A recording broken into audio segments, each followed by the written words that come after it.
Il est au cœur de ce qui vient de nous arriver depuis quelques mois parce qu'il traite de la santé tous les jours et de notre santé à tous. Je vous demande d'accueillir Olivier Bogillot, s'il vous plaît, le président de Sanofi France, qui vient me rejoindre. Bonjour Olivier. Installez-vous, je vous en prie. Venez donc partager avec nous. Merci, cher Olivier. On va brancher votre micro sur scène. Vous l'avez vu, on a un petit jeu, on vous dira tout à l'heure, c'est à cloche-pied, il faudra faire le tour des verres, le tour des bouteilles, enfin vous expliquera comment tenir en poirier dessus. C'est un petit clin d'œil, mais merci aux équipes qui nous aident évidemment à arranger et à mettre tout cela en place. Olivier, d'abord vous êtes président de Sanofi France. Depuis quel mois? Depuis le 1er mars, vous voyez. Ah oui. Un départ un petit peu à la SpaceX. Oui, parce que c'est exactement ce qui me semblait. J'espère que vous avez joué au loto le 2 mars, parce qu'il fallait que ça vous tombe dessus. En tout cas, le 16 mars, quand on vous a dit il y a le confinement, devenir président depuis 15 jours, ça se passe comment Écoutez, le onboarding? J'aurai l'occasion tout à l'heure de parler de l'engagement de Sanofi pendant la crise du Covid-19, mais quand vous arrivez à la tête d'une entreprise comme celle-ci, dans un moment comme celui-là, bien sûr, et que vous voyez l'engagement des salariés en production, l'engagement des salariés en recherche, l'engagement des salariés en télétravail, vous prenez la présidence et vous avez un sentiment de fierté. On est ravis de vous avoir aujourd'hui à ce titre-là, évidemment, et j'ai quelques questions à vous poser, mais également au titre de membre du comité exécutif du MEDEF, parce que je sais que vous êtes très impliqué, vous êtes très engagé, notamment sur les sujets de santé, et c'est finalement cet homme-là aussi qui nous intéresse, ce regard-là sur ces sujets. On va planter le décor tout de suite. Comment est-ce que Sanofi vit les métamorphoses, puisque c'est le sujet du jour, les mutations du monde? On pourrait parler d'aujourd'hui, mais surtout d'hier aussi. Racontez-nous. Au fond, quand j'ai vu la question sur métamorphose, mutation, je me suis interrogé sur la manière dont j'allais répondre à ça. Et je me suis dit, en s'adaptant. Et les entreprises, elles s'adaptent toujours. Madame Barnéou évoquait les accélérations en temps de crise, mais c'est vrai, on accélère en temps de crise, mais tout au long de la vie des entreprises, on s'adapte. C'est vrai. Et dans un secteur comme celui des industries de santé, du médicament, Sanofi a vécu des mutations et des transformations et des métamorphoses depuis les 50 dernières années, je dirais presque même les 100 dernières années. Oui. Si vous regardez un petit peu les enjeux, l'industrie pharmaceutique dans la première partie du XXe siècle, c'est de la chimie. Oui. C'est de la chimie et on a ici à Lyon, en Auvergne-Rhône-Alpes, énormément de compétences dans ce secteur-là. Fleming, quand il découvre la pénicilline en 1928, c'est de la chimie. C'est une petite molécule. Et d'ailleurs, de manière intéressante, elle est utilisée que près de 15 ans plus tard, en 1941. D'accord. On verra tout à l'heure que pour les vaccins, on nous demande d'accélérer beaucoup plus vite. Oui. Mais c'est de la chimie.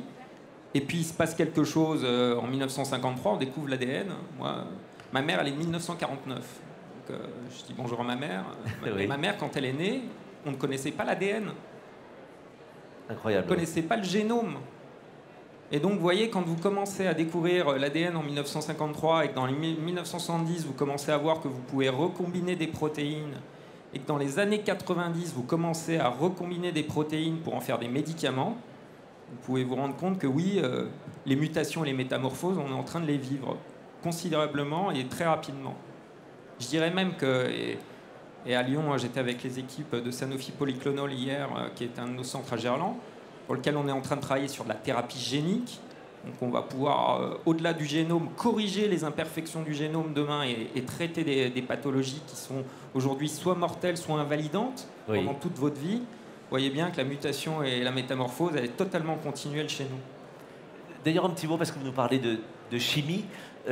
Aujourd'hui, on est sur la chimie, évidemment, mais aussi sur d'autres éléments beaucoup plus bio, qui viennent de la plante directement. Vous appelez ça comment? C'est les biomolécules ou... Alors, l'utilisation du génome permet de faire de la bioproduction. Oui. Donc, vous utilisez les nouvelles technologies et de la génomique pour pouvoir créer les médicaments de demain, mais qui sont aussi les médicaments d'aujourd'hui. C'est vrai. Juste pour vous donner quelques éléments de repère.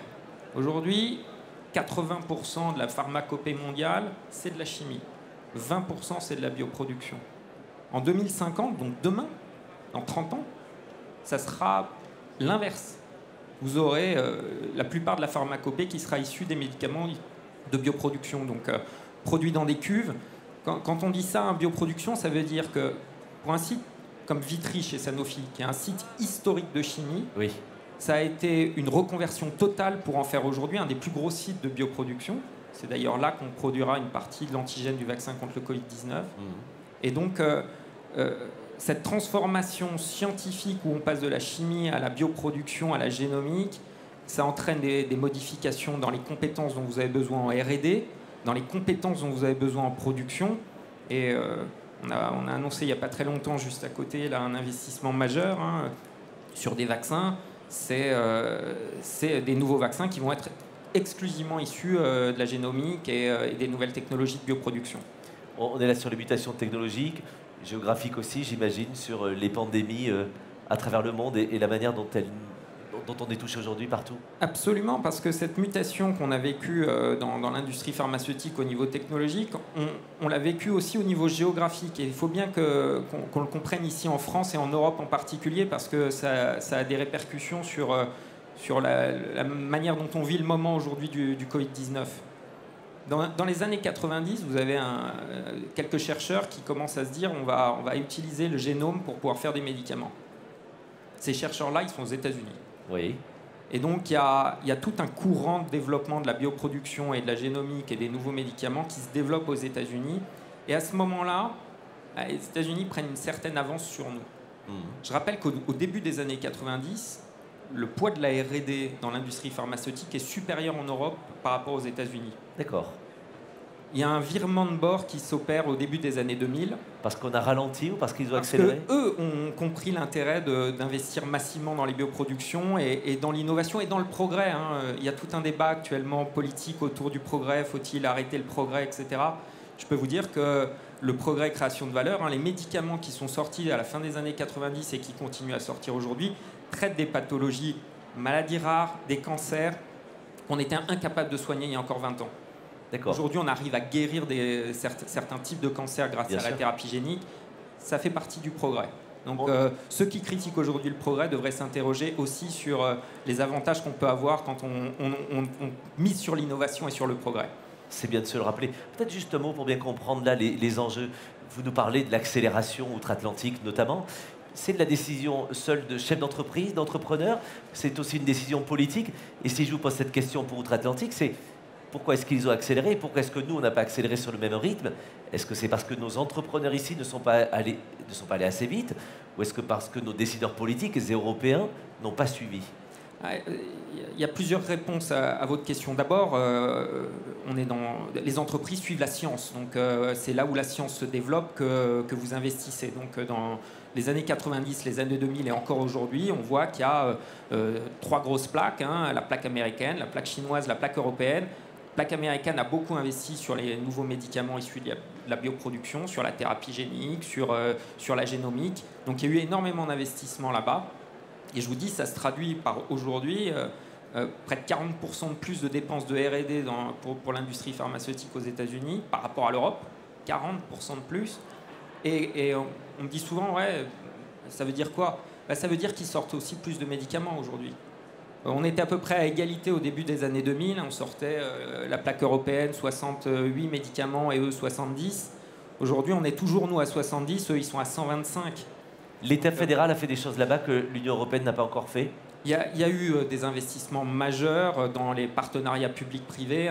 Moi, j'ai eu l'occasion de vivre pendant 2 ans aux États-Unis et j'ai pu voir la coopération extrêmement vertueuse et les synergies qu'on peut avoir entre le NIH américain, les grandes entreprises privées, parce qu'il n'y a pas de honte à faire des partenariats publics-privés à partir du moment où ça accélère les choses et que ça offre des solutions pour les patients. Je ne voulais pas m'éloigner du sujet. Je vous laisse terminer, pardon. Avant de je voudrais aussi parler de la Chine, parce que tout à l'heure, oui, Nicolas Bouzou en a parlé en parlant des GAFA, mais c'est un sujet majeur, parce que quand vous rencontrez aujourd'hui les autorités chinoises, ils mettent un investissement majeur en R&D. Jusqu'à présent, ils s'étaient concentrés, et on l'a vu pendant la crise du Covid, plutôt sur la chimie, et ils sont devenus leader mondial de la chimie en 2009, les Chinois. Mais quand vous discutez aujourd'hui avec eux, ce qui les intéresse, c'est les sciences du vivant, c'est la partie de génomique. Et j'aimerais pas, moi, et je lance un appel aussi dans les prises de parole publiques que je peux avoir ou que mon CEO peut avoir sur l'Europe, qu'au fond, les Américains et les Chinois refassent la bataille des GAFA dans les sciences du vivant. Dans les 20 boîtes de tech, vous avez 11 américaines, 9 chinoises. Il faut que dans les sciences du vivant, l'Europe prenne sa place et la France prenne toute sa place. Et ne prenons pas de retard comme dans d'autres domaines, mais en tout cas, votre message est passé là. Puisque vous nous avez aidé à planter ce décor pour bien comprendre votre monde, la Covid, j'aime pas la Covid, mais on y va, les métamorphoses de la Covid, justement, depuis 6 mois, qu'est-ce que vous constatez? Qu'est-ce que vous pouvez nous apprendre? Alors, là, il y a beaucoup de choses. D'abord, je vais parler un petit peu de Sanofi dans cette période-là, parce que j'avais pris mes fonctions le 1er mars. Oui. Et je pense qu'aucune entreprise, et je voudrais envoyer ici un message de fierté presque national, parce que Sanofi, c'est une boîte française, c'est une boîte européenne, c'est une boîte mondiale, mais c'est avant tout une boîte française. Et avoir une société qui s'engage autant dans une crise sanitaire comme celle-ci, c'est une fierté personnelle et je crois qu'il devrait être collective. Parce que Sanofi s'est engagé sur plusieurs tableaux pendant cette crise. D'abord en augmentant sa production. Il faut savoir que pendant la période de confinement, là où la plupart des gens étaient chez eux, nous on a eu 94% de présence sur nos sites de production. Wow. Parce que Madame Barniou évoquait tout à l'heure l'utilité en fait. Quelle est l'utilité des entreprises? L'utilité, elle se révèle quand vous êtes dans les sciences de la vie, dans une crise comme celle-ci. Tous les salariés se levaient le matin pour aller dans les usines. J'étais même dans une usine du Trait en Normandie où j'ai vu des mamans s'échanger les enfants, celle qui partait travailler, donner ses enfants à sa collègue qui, elle, finissait sa journée. Vous voyez, quand vous avez ce type d'engagement, c'est une vraie fierté et on a augmenté nos niveaux de production. On parlait du paracétamol. Multiplié par 3 pour pouvoir faire face à la demande qui était exceptionnelle. On a aussi eu un moment où il y a eu des décisions d'aller regarder quels étaient les traitements disponibles dans notre portefeuille qui auraient pu être utilisés pour le Covid. Alors, il y a un traitement qui a fait beaucoup de bruit, qui est l'hydroxychloroquine. Je rappelle quelle a été la position de Sanofi ce jour-là. Il y a eu une décision, on parle de la rapidité et de l'agilité des entreprises. On est une entreprise de 100 000 personnes, c'est lourd. Ben, ce jour-là, il y a eu 4-5 personnes dans un comité exécutif qui ont dit s'il y a un signal positif que cette molécule est efficace, on va la mettre à disposition, on va la produire en grande quantité et on va la donner. On va la mettre à disposition gratuitement. Et à ce moment-là, on l'a distribuée. Malheureusement, ça n'a pas été aussi efficace qu'on l'aurait souhaité.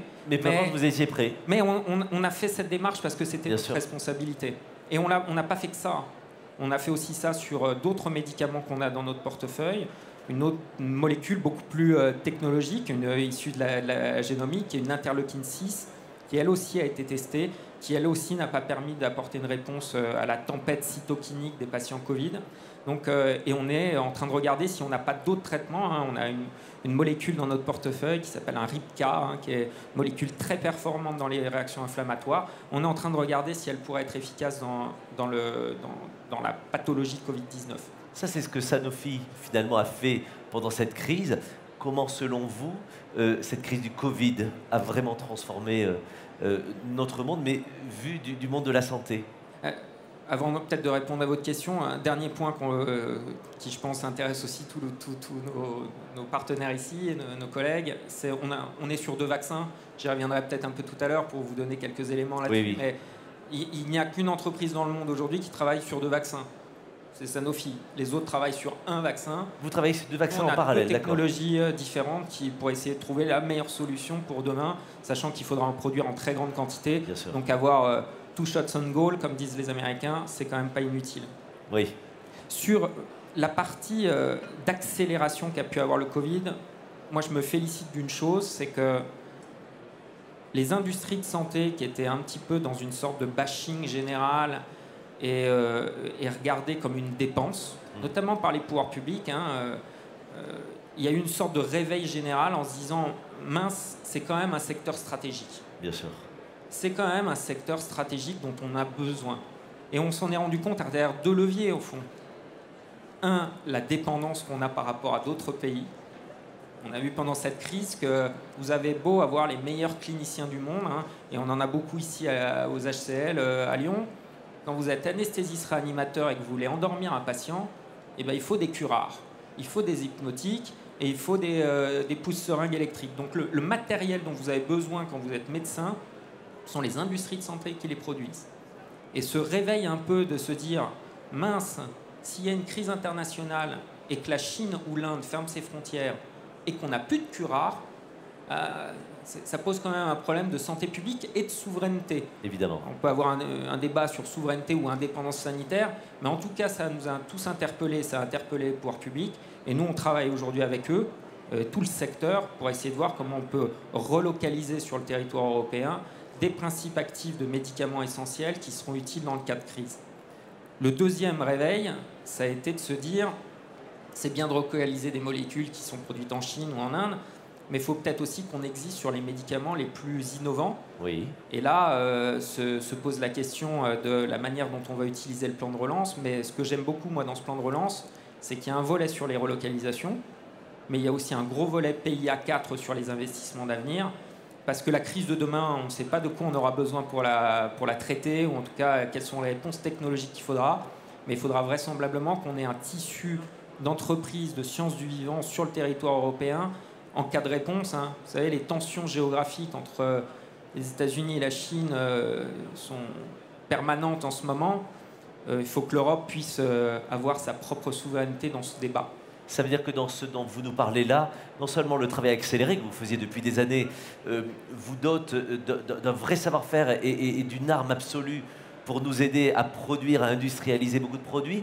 Vous nous dites que le plan de relance aussi peut vous permettre demain pour la Covid 20, 21, 22, pour d'autres pandémies qui sont à nos portées évidemment, de pouvoir réagir beaucoup plus vite et beaucoup plus efficacement. Oui, je le pense réellement. Vous savez, les pouvoirs publics ont immédiatement, au milieu de cette crise, commencé à lancer des appels à manifestation d'intérêt sur des nouvelles technologies, sur de l'immunologie, sur de la microbiologie, sur de la virologie, pour essayer de trouver des solutions de demain. Et encore une fois, parmi les technologies vaccinales qui sont étudiées en ce moment sur le Covid-19, vous en avez une totalement innovante qui s'appelle l'ARN messager, qui vient du génome. Oui. Et Sanofi vient d'investir dans une usine en mettant 1,5 milliard d'euros sur la table en plein milieu de la crise, là ici à Marcy-l'Étoile, enfin à Neuville-sur-Saône. Super. C'est quoi exactement l'ARN messager ? C'est le petit transporteur. C'est un petit bout d'ADN, mais qui est recombiné, donc qui vous permet, en fait, vous l'injectez dans le corps humain à travers une petite bille qui va dans vos cellules, et en fait, ce sont vos cellules qui vont produire la protéine qui est sur la surface du virus sur lequel votre système immunitaire va réagir. Vous le racontez super bien, docteur, donc c'est très bien. J'essaye de le faire avec pédagogie. Mais cette technique de l'ARN messager n'existe pas.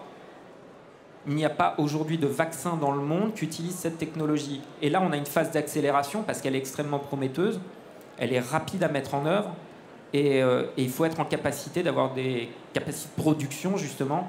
Et l'usine qu'on a annoncée à Neuville, dans les quelques années qui viennent, sera une usine qui sera capable de faire des productions at scale, à grande échelle, de vaccins type ARN messager. C'est une bonne nouvelle. C'est une bonne nouvelle pour la France, c'est une bonne nouvelle pour l'Europe. C'est une chose rassurante. Avant de parler des territoires dans un instant, juste, vous imaginez bien que dans ce flot médiatique, en fait, qui nous fait tous flipper depuis le 1er mars, le 16 mars, etc., et où tout le monde dit tout et son contraire, et les journalistes, nous avons notre part, racontant des conneries, alors ça, on le savait depuis longtemps, mais là encore plus. J'aimerais juste, par rapport aux entrepreneurs qui sont là, la France sera dotée, le jour où le vaccin sortira, la France sera dotée, saura très rapidement délivrer des vaccins par millions, par centaines de millions. Il n'y a aucune inquiétude. Vous savez, rassurez-vous. Alors, là, c'est aussi... il faut qu'on ait une forme de fierté en France d'avoir un laboratoire de taille mondiale des vaccins. Je suis ici presque dans le bassin du hub mondial de Sanofi Pasteur. Oui. Et donc, on a le plus grand centre de recherche et développement sur les vaccins ici à Marcy-l'Étoile. Donc on a ça en France, c'est un asset, quelque chose qui est d'une grande valeur. Et quand vous avez, il y a plus que 4 ou 5 grandes sociétés dans le monde qui sont capables de faire des vaccins. D'accord. Pas plus. De grandes sociétés industrielles et avec la capacité de production, non, pas plus. C'est-à-dire qu'on en a une, elle s'appelle Sanofi, elle est ici. Donc moi je suis plutôt fier de ça. Et nous encore plus. Et on est capable, parce que trouver un vaccin. Vous savez, il y a eu un moment, il y a eu des débats avec vos collègues journalistes sur il y a 160 équipes de recherche qui travaillent sur des vaccins dans le monde. C'est formidable. Mais trouver le vaccin, ça ne va pas être l'alpha et l'oméga. Ça va être de le produire. Oui. Et le produire à une quantité suffisante pour en distribuer dans le monde entier. Oui. Et dans le monde entier, avec la même qualité. Et donc la capacité de production est absolument essentielle. pour répondre à votre question, on a passé des accords avec l'Union européenne, on a passé des accords avec les États-Unis, on a passé des accords avec l'Angleterre, avec le Canada, pour être en capacité très vite de mettre à disposition ce vaccin. On est en train de faire un truc absolument extraordinaire. C'est-à-dire qu'on vient de lancer nos essais chez l'homme d'un vaccin Sanofi. D'accord. Cet essai va nous conduire à avoir des résultats au cours du mois de décembre. C'est un essai qu'on appelle de phase 2, donc sur une quantité de patients qui est relativement faible encore. Si les résultats sont positifs, on va lancer un autre essai sur une population beaucoup plus large. Oui. Mais sans attendre les résultats de cet essai sur la population de plus en plus large, on va commencer la production. Vous prendrez le risque, comme tous les entrepreneurs prennent le risque. On prend le risque de lancer la production, donc on va produire des centaines de millions de doses pendant cette phase 3.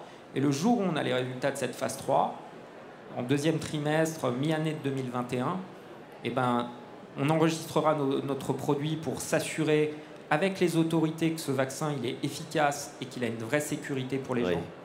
Et on sera capable de le distribuer quasiment immédiatement. C'est impressionnant comme tous les entrepreneurs savent le faire, ou industriels savent le faire avec leurs produits. Merci de nous le dire. En quelques mots, pour peut-être prendre une ou deux questions de la salle, mais juste en quelques mots, la place des territoires est importante aussi dans tout ce que vous nous dites là. Chez Sanofi, vous le dites évidemment, et vous êtes là dans un secteur que vous connaissez formidablement bien, mais il n'y a pas qu'ici. Les territoires sont importants pour cette métamorphose. Les territoires pour Sanofi France, c'est presque notre ADN. Nous, hein. Je rappelle parce que parfois les chiffres veulent rien dire, mais parfois ils veulent dire quand même quelque chose. Sanofi, c'est 18 usines en France. C'est 4 centres de distribution, c'est 4 centres de R&D. 18 usines, c'est plus que Peugeot et Renault réunis. Et on est partout dans les territoires, on est dans 10 régions sur 13. Rhône-Alpes-Auvergne, ou Auvergne-Rhône-Alpes, c'est le hub mondial de Sanofi Pasteur. Mais on a aussi, je le disais tout à l'heure, Lyon Polyclonal sur la thérapie génique demain, où on a Vertolaye, pas très loin, où on fait de la chimie. Donc on est présent dans les territoires, on crée de l'emploi, on développe de l'emploi, et c'est là où être présent dans les territoires, c'est important, et c'est encore plus important dans le cadre de cette crise. Oui. Parce que on est plus qu'un industriel au fond. On est un acteur économique important pour le pays et on prend nos responsabilités comme acteur important. Nicolas Bouzou évoquait tout à l'heure l'alternance et le fait que peut-être qu'on aura plus d'alternance cette année. Moi, je peux vous confirmer que chez Sanofi, on va passer de 1000 à 1500, peut-être même 1600 cette année. Parce qu'on prend notre responsabilité, on ne veut pas que les jeunes se retrouvent sur le carreau, donc on a la capacité de le faire, on le fait. La puissance de notre présence dans les territoires nous permet de le faire en plus très bien réparti. Hein. Je reçois des CV de gens qui sont à Bordeaux, dans le sud de la France, en Île-de-France, dans l'Est. Voilà, on s'implique et on essaye de faire les choses bien.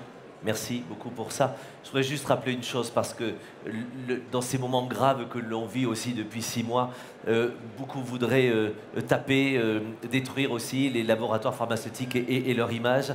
On peut écouter tous les gourous que l'on veut et qui nous proposent juste des cataplasmes d'ortie et des suppositoires de cactus pour se soigner, mais n'empêche que tant qu'on n'a pas trouvé autre chose, on est ravis d'avoir des laboratoires et peu importe si certains vous détestent, je suis président d'une association de patients dans les hôpitaux et je peux vous dire que si nous n'avions pas les chercheurs dans vos laboratoires, nous n'arriverions pas à guérir les gens dans les hôpitaux. C'est toujours bien de se le rappeler par rapport à tous ces gens qui nous donnent des leçons, le cul dans leur canapé, et qui ratent eux-mêmes leur mayonnaise chez eux, qui sont infoutus de créer des médicaments.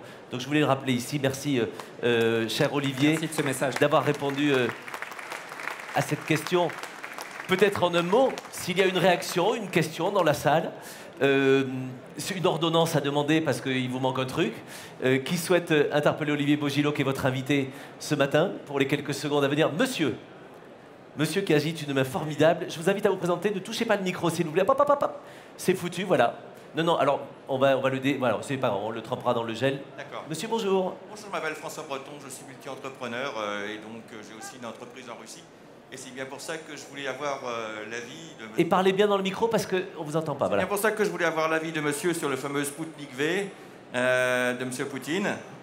Est-ce qu'il l'a testé? Est-ce qu'il a pris en compte la technologie que le laboratoire russe a utilisée? Et est-ce que c'est une voie crédible pour nous tirer d'affaire?